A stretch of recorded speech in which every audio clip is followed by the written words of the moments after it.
This is part 2 of this, and picking up where we left off on part 1, we're looking at the repair of bony fractures. And there's really 4 basic steps involved. First off, when the bone is broken, because bone has a really good blood supply, there is blood that fills the area and we get swelling. And so we get a hematoma, which just means basically like a bruise in the area around the bone.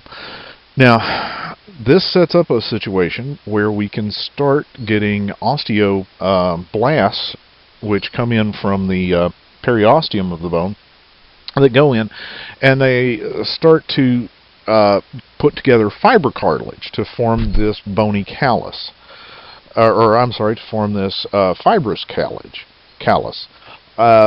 This is a flexible material. It is a cartilage, and bone always forms from a cartilaginous material. It's just a different cartilage than the hyaline. So the fibrocartilage ultimately gets replaced by a bony callus. The osteoblasts start breaking down the fibrocartilage and ossifying this cartilage to become actual bone. The bony callus, ultimately, it is going to be remodeled to form a permanent patch, but when it's first built, it is considerably thicker than the surrounding tissues. If you've had a broken bone before, you may have noticed that there was sort of a lump where the break was repaired. So what we end up with is this kind of process. Hematoma forms in between. Our immune system actually goes in and new blood vessels form, and we start to develop this fibrous callus made out of the fibrocartilage. The bony callus begins to form, and it's made initially out of spongy bone. Now, spongy bone is not as strong as the compact bone, and at some point in here they're going to take the cast off. Bone, again, forms best under some stresses. Since we have immobilized the bone, this may be as much as you're going to get. So after you've had a broken bone, they may have told you to take it easy on it for a little while. Anyway, this bony callus gets converted into compact bone, and as you can see, the tissues where the break occurred initially are thicker. Ultimately, this will get smoothed out externally, but internally it will still remain a little bit heavier bone. Reason for that, the body doesn't like for its bones to break, and if there has been a break in an area, the body responds by thickening that area so it won't happen there again. So you can break a bone more than once, but most likely you're going to break it either above or below the original break. We spoke earlier about the development of bone from hyaline cartilage, and what we see here is the developmental aspects of the skeletal system. We have, you can see the orange areas being solid bone, and the lighter areas are cartilage. So bones are joined by this cartilage. We have fibrous membranes in the skull, and this is one area where we have a different formation of bone. This is intramembranous, and these particular bits of fibrous material don't actually close up until you are well into your teens. There are rather large in newborns, so they're soft spots, fontanelles. Generally speaking, these do get replaced within 1 or 2 years of age, but they can exist for a couple of years afterward. Now, again, you can see here that we have lots of cartilage. This is beneficial for the mother as well. Childbirth, you've got a very large baby trying to pass through a relatively small opening, and if the child were completely bony, It would be almost impossible. But because of this cartilage, the child can kind of twist and turn and bend in ways that it couldn't otherwise.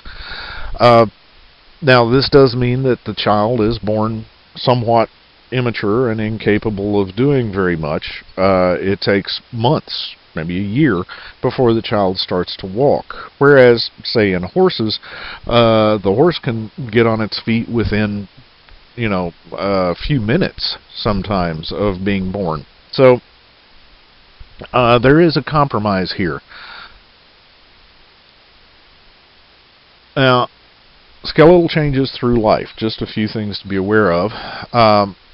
Again, we've mentioned that long bones are formed from hyaline cartilage. The flat bones, like in the skull, are formed from fibrous membranes. Flat and long bones are models to convert, or long bone models, this cartilage to be converted to actual bone.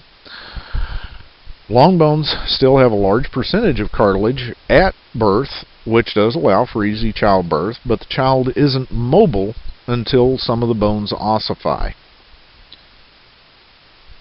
In adolescence, the child continues to grow, but at some point the epiphyseal plate becomes ossified and the bone length stops, so the child won't get any taller than it is after those epiphyseal plates close. The size of the cranium in relationship to the body, we are born with very large skulls relative to most animals. So at 2 years old, the skull proportion is much larger than that compared to an adult. The skull about doubles its size. By the age of 8 or 9 years, the skull is nearly adult size in proportion, but not quite. We have to say that reaches its full proportion probably around 11 years old, but between 6 and 11, face growth starts to catch up with skull growth too. So the facial bones change proportion-wise as we get older. As you can see here, here's pretty much a newborn skull, and you can see that we have a heightened growth in the lower jaw, or upper and lower jaws. We have sort of lesser growth up at the top, so our facial proportions change significantly.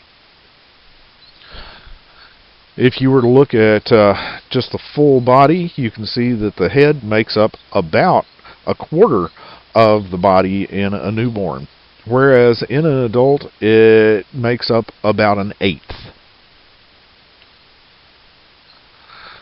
There are some other things that can occur as the skeleton starts to develop. You can have some differential growth. That is, one part can grow differently than the other, and we see this happen a lot in the spine. So we have several curves of the spine, which do serve purposes. They allow us the body to act as a spring. If our spine were ramrod stiff, it would be difficult for us to move around. And we have primary curves, which are ones we're born with, and secondary curves, which develop. So a baby is born with one big curve, and then these secondary ones come into play. Now, we can get some abnormal spinal curvatures through development, and this can lead to scoliosis, lordosis, or there is another one called kyphosis. Scoliosis and lordosis are often congenital. That is, the baby may be born with these. But this is your primary curvature, and you see it's just one big curve here. Now, eventually, you get a curvature of the neck, you get a lumbar curve that comes into play as well.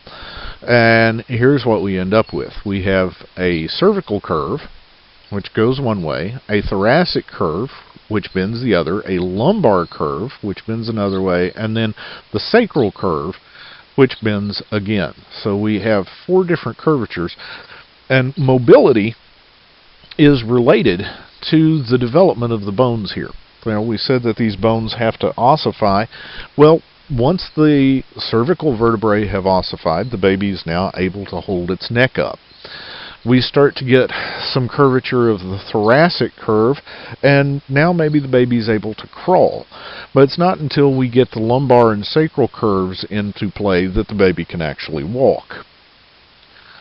Now, disorders of curvature, you have scoliosis, where we have this lateral curvature off of the midline. There is a kyphosis, which is a heightened thoracic curve. We see this in the elderly, particularly elderly women. There's something called a dowager's hump. You may have seen the old ladies in the grocery stores that are kind of stooped over. Osteoporosis can contribute to this. Lordosis, you have an exaggerated lumbar curve. And we often see this in pregnant women, or we see this in women after pregnancy, actually. Here's an example, a rather extreme example, of scoliosis. And you see that the back does not go straight. If we were to go down here, this has curved significantly to the right. This has curved significantly to the left. You see lordosis. And if you were to follow her body, she actually looks quite shifted forward because this lumbar curve is so exaggerated. And here's a kyphosis. Think of the Hunchback of Notre Dame or Igor from the Frankenstein movies. So, these are a few things that can occur in the growth and development of the body. We have additional presentation on other aspects of the skeletal system. So, hopefully this has been helpful. Thank you.